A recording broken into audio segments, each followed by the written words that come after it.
Good morning class 9, how are you. आप लोग सब कैसे हैं। डेमोक्रेसी हम पढ़ रहे थे। डेमोक्रेसी पॉलिटिकल साइंस का फर्स्ट चैप्टर है और फर्स्ट चैप्टर अपन ने पढ़ लिया था उसमें कि डेमोक्रेसी क्या होती है, व्हाट इज़ डेमोक्रेसी। डेमोक्रेसी क्या होती है। Democracy is a form of government in which the rulers are elected by the people. हम पढ़ रहे थे व्हाट इज़ डेमोक्रेसी।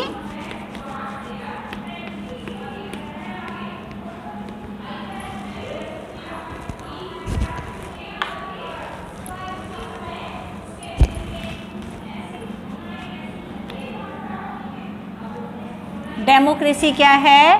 डेमोक्रेसी वो है जिसमें कि जनता अपने रूलर को इलेक्ट करती है।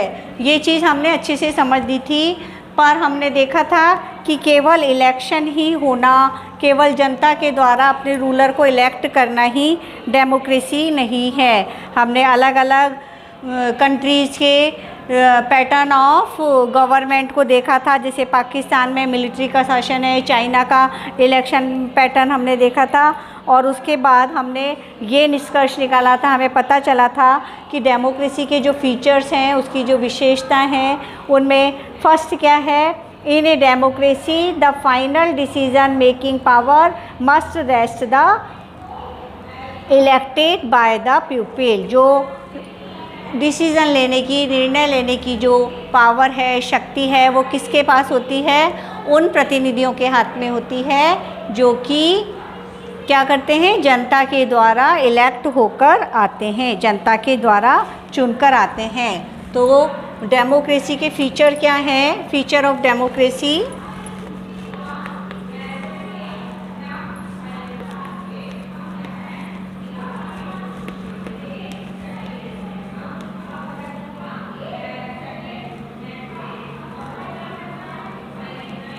डेमोक्रेसी के फीचर क्या है। फर्स्ट फीचर क्या है डेमोक्रेसी का कि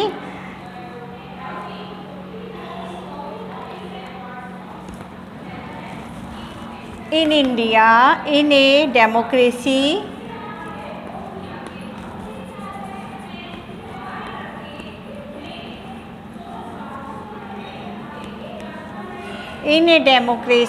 the final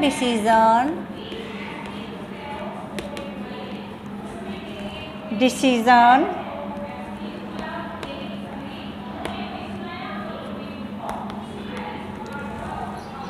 making power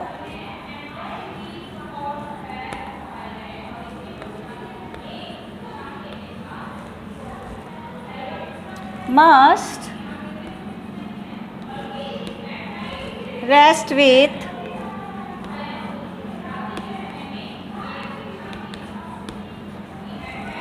those elected by the people।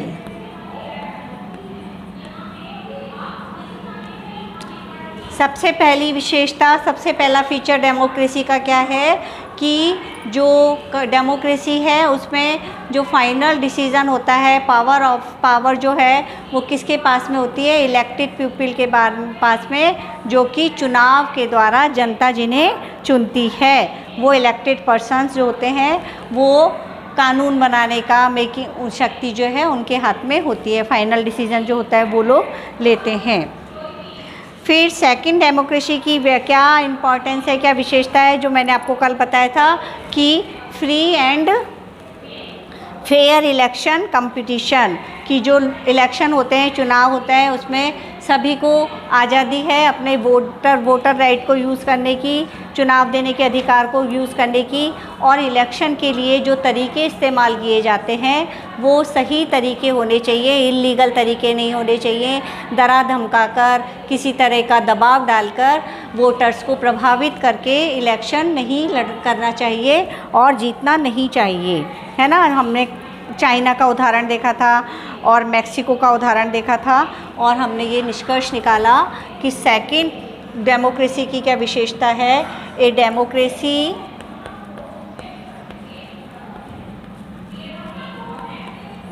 A democracy must be based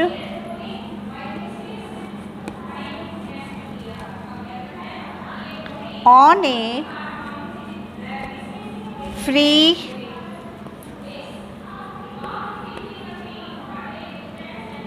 and fair election, free and fair election where those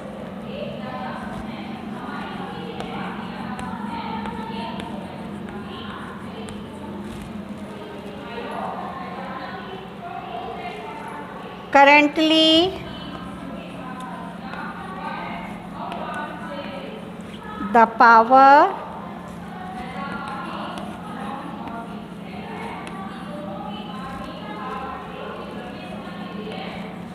have a fair chance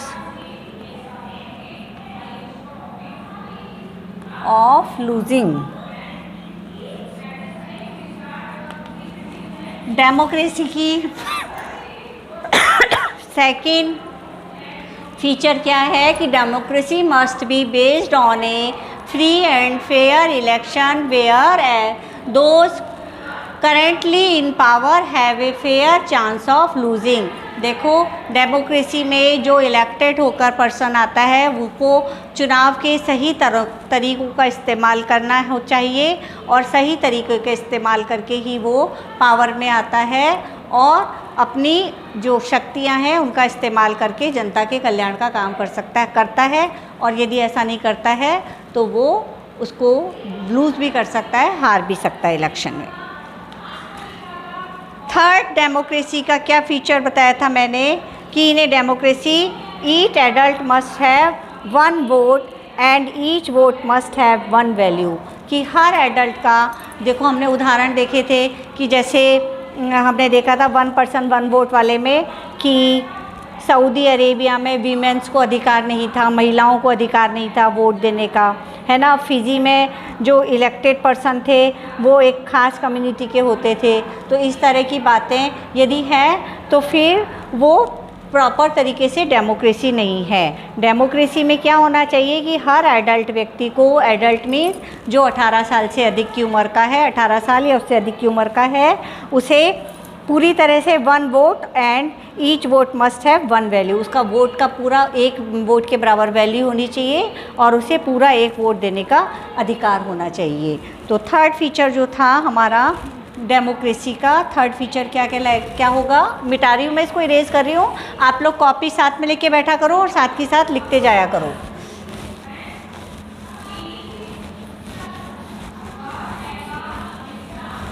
third feature democracy का क्या है। In a democracy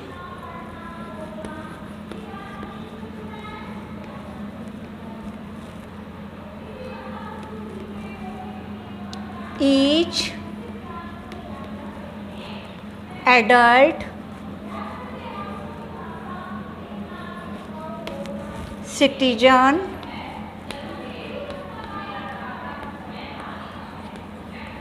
must have 1 vote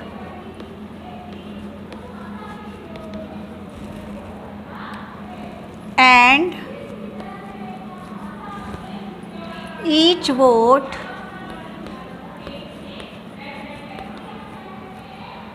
must have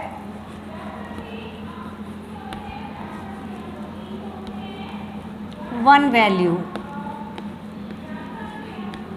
हर व्यक्ति को, हर adult व्यक्ति को vote देने का अधिकार है और उसके वोट की वैल्यू 1 वोट 1 वैल्यू रहेगी। उसको ये नहीं कि उसका कम होगा या ज़्यादा होगा। अब है rule of law and respect for rights. हमें क्या करना है कि जो कानून है उनका पालन करना है और जो उसके साथ साथ हमारे अधिकार हैं उनका भी रेस्पेक्ट होना चाहिए। अब इस चीज़ को भी उन्होंने अदर कंट्रीज़ के उदाहरण से समझाया है। Zimbabwe attended independence from while minority rules in 1980. Since then, the country has been ruled by ZANU-PF, the party that lead the freedom struggle. Zimbabwe ने अपनी जो आज़ादी थी, इंडिपेंडेंस थी, वो 1980 में 1980 में जिम्बाब्वे आज़ाद हुआ था। तब वहाँ पर क्या था, मिलिट्री का रूल था। किसका शासन था? मिलिट्री, माइनॉरिटी का शासन था, अल्पसंख्यक जो लोग थे उनका शासन था। और उन्होंने फिर फ्रीडम स्ट्रगल करके 1980 में फ्रीडम मिली थी उन्हें। It's leader Robert Mugabe ruled the country since independence. Elections were held regularly and always won by ZANU-PF. देखो जो उनका जो लीडर थे रॉबर्ट मुगाबे, वो हमेशा उन्होंने उस कंट्री का रूल करते थे, शासन उन्होंने चलाया। और हमेशा ही जब इलेक्शन होते थे तो उनकी जो पार्टी थी ZANU-PF, वो हमेशा ZANU-PF वो हमेशा जीतती थी। President Mugabe was popular but also used unfair practice in election. President जो मुगाबे थे वो बहुत पॉपुलर थे, लेकिन चुनाव में जीतने के लिए वो गलत तरीक़ों का इस्तेमाल करते थे। Over the years, his government changed the constitution several times to increase the power of the president and make him less uncountable. फिर क्या हुआ, कुछ समय के बाद क्या हुआ कि उनकी गवर्नमेंट थी वो चेंज हो गई, उसमें परिवर्तन हुआ, सरकार में परिवर्तन हुआ और कॉन्स्टिट्यूशन में बहुत सारे इंक्रीजेज हुए, इम्प्लीमेंट्स हुए। और जो पावर थी प्रेसिडेंट की, उसमें बहुत सारी कटौतियाँ की गई, क्योंकि मुगाबे पॉपुलर नेता थे और वो गलत तरीके से बराबर जीतते जा रहे थे। पर लेकिन जब वो हारे तो उसके बाद कॉन्स्टिट्यूशन में चेंज किया गया और प्रेसिडेंट की जो अनलिमिटेड पावर थी उनको कम किया गया। Opposition party workers were harassed and their meetings disrupted public protests and demonstrations against the government were declared illegal. फिर जो अपोजिशन पार्टियां थीं उन्होंने विरोध किया और बहुत सारे जो डिसीज़न थे उनको इलीगल, गैर कानूनी घोषित कर दिया गया। There was a law that limited the right to criticize the president. तो ये एक ऐसा लॉ बना जिससे कि जो प्रेसिडेंट के अधिकार थे उनको जो क्रिटिसाइज़ करना, उनमें उनकी गलतियां या कमियों को बताना, उस पर रोक लगने जैसा था। Television and radio were controlled by the government and gave only the ruling parties vision. मतलब अभिव्यक्ति की स्वतंत्रता पर एक तरह से रोक लगा दी गई। टेलीविज़न और रेडियो वगैरह पर वही चीज़ प्रसारित की जाती थी जो कि रूलिंग पार्टी के बाद समर्थन की बातें करती थी, वही बातें बताई जाती थी। रूलिंग पार्टी के द्वारा किए जाने वाले कामों को ही बताया जाता था और अपोजिशन का जो रोल था वो बहुत कम कर दिया गया था, उसको बहुत कमज़ोर बना दिया गया था अपोजिशन को। तो जब ऐसा होगा कि रूलिंग पार्टी के अपने हाथ में सारी सॉवरेंसी ले लेगी, रूलिंग पार्टी इलीगल तरीके से अपने कामों को संचालित करेगी और अपोजिशन को बोलने का अधिकार नहीं होगा, अपोजिशन अपनी बात नहीं कह पाएगा, तो क्या होगा इससे? अनफेयर तरीके से यदि आप इस तरह का करते हैं तो वो डेमोक्रेसी के लिए क्या हो जाएगा? खतरनाक हो जाएगा और डेमोक्रेसी सही ढंग से फुलफिल नहीं हो पाएगी। There were independent newspapers, but the government harshed those journalists who went against it. लेकिन वहाँ पर क्या था? इंडिपेंडेंस न्यूज़पेपर थी, अखबारों की स्वतंत्रता थी, लेकिन वो जो गवर्नमेंट थी वो उनके साथ ऐसे करती थी, जर्नलिस्ट वही करते थे, उनको वही लिखना होता था जो कि वो लिखवाना चाहते थे, उनके अगेंस्ट वो नहीं जा सकते थे। The government ignored some court judgment that went against and pursued judges. He was forced out of office in 2017. सरकार वही करती थी, यहाँ तक कि वो जुडिशरी में भी इंटरफेयर करती थी, न्याय व्यवस्था में भी उनका इंटरफेरेंस था और वो वही काम करवाते थे जो कि उनके लिए फ़ायदेमंद होते थे और वो जो जुडिशर थे उनके ऊपर भी उनका दबाव बनाया रहता था। इस तरह से 2017 में जो जिम्बाब्वे की शासन व्यवस्था थी वो इस तरह से चलती थी। तो example of Zimbabwe shows that popular approval of the rulers is necessary in a democracy. तो डेमोक्रेसी के अंदर, प्रजातंत्र के अंदर ये क्या आवश्यक है कि जो रूलर है उसकी पॉपुलैरिटी, उसकी जो समाज में उस पहचान है वो यदि बहुत ज़्यादा है रूलर्स की तो वो नेसेसरी है, but it is not sufficient. Popular government can be undemocratic. ये ज़रूरी नहीं है कि पॉपुलर है वो तो इसका मतलब वो डेमोक्रेटिक भी होगा। यदि वो डिक्टेटर बन जाता है, यदि वो अनफेयर तरीके यूज़ करके, गलत तरीक़ों को यूज़ करके सरकार को चलाता है तो ये डेमोक्रेसी का फीचर नहीं है, डेमोक्रेसी का फीचर नहीं कहलाएगा, ये प्रजातंत्र नहीं कहला सकता। Popular leader can be autocratic.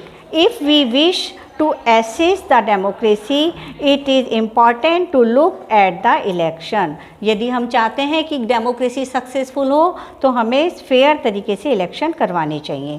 There should be sufficient room for normal political activity, including political opposition in the period before election. This requires that the state should respect some basic rights of citizens. They should be free to think, to have opinion, to express this in public, to form association of protest, of taken other political action. Everyone should be equal in the eyes of law. These rights must be protected by an independent judiciary. एक independent judiciary democracy में यदि independent judiciary नहीं है, यानी न्याय व्यवस्था के ऊपर सरकार का नियंत्रण है या पॉपुलर लीडर्स का नियंत्रण है तो वो डेमोक्रेसी का एक उचित फीचर नहीं कहलाएगा, सही ढंग से वो डेमोक्रेसी नहीं कहलाएगी। तो आज हमने जिम्बाब्वे का उदाहरण देखा और उससे हमने डेमोक्रेसी का एक और फीचर देखा। A democracy government rules within limits set by constitutional law and citizens right. कि जो डेमोक्रेसी है उसमें सरकार को जो कानूनी संवैधानिक अधिकार हैं, संवैधानिक नियम हैं, उनके आधार पर उनकी रक्षा करनी चाहिए और सिटीजन्स के राइट का, लोगों का जो अधिकार है उसकी रक्षा करनी चाहिए, तब वो फुलफिल होगी डेमोक्रेसी। नहीं तो डेमोक्रेसी अपने आप में पूरी तरह से डेमोक्रेसी नहीं कहलाएगी यदि जो इलेक्टेड मेंबर्स हैं वो अपनी पावर का मिसयूज़ करते हैं। तो आज हमने ये 4 फीचर देख लिए डेमोक्रेसी के और आपसे रिक्वेस्ट है कि आप अच्छे से इस चैप्टर को पढ़िए और समझने की कोशिश कीजिए। मैं इतना आपको बड़ा बता रही हूँ, लेकिन यदि आपने किताबें नहीं खरीदी हैं तो आपको पढ़ने में दिक्कत आएगी। साथ में पेंसिल और कॉपी लेके बैठा करिए। जो भी नोट्स मैं आपको दे रही हूँ वो आपको कॉपी डाउन कर लेने हैं। इससे आपको क्वेश्चन आंसर करने में और पढ़ने में बहुत आसानी मिलेगी। तो आज का होमवर्क यही है आपका कि जितना मैंने आपको अभी तक पढ़ाया है वो पूरा का पूरा आपको रीड करना है, समझना है और ध्यान रखना है, पढ़ना है। Read chapter first. कल फिर मिलते हैं। वाई इज़ डेमोक्रेसी, डेमोक्रेसी क्यों है, ये तो हमने अभी तक पढ़ा। डेमोक्रेसी क्या है, अब डेमोक्रेसी क्यों है ये हम कल देखेंगे कि क्यों होनी चाहिए।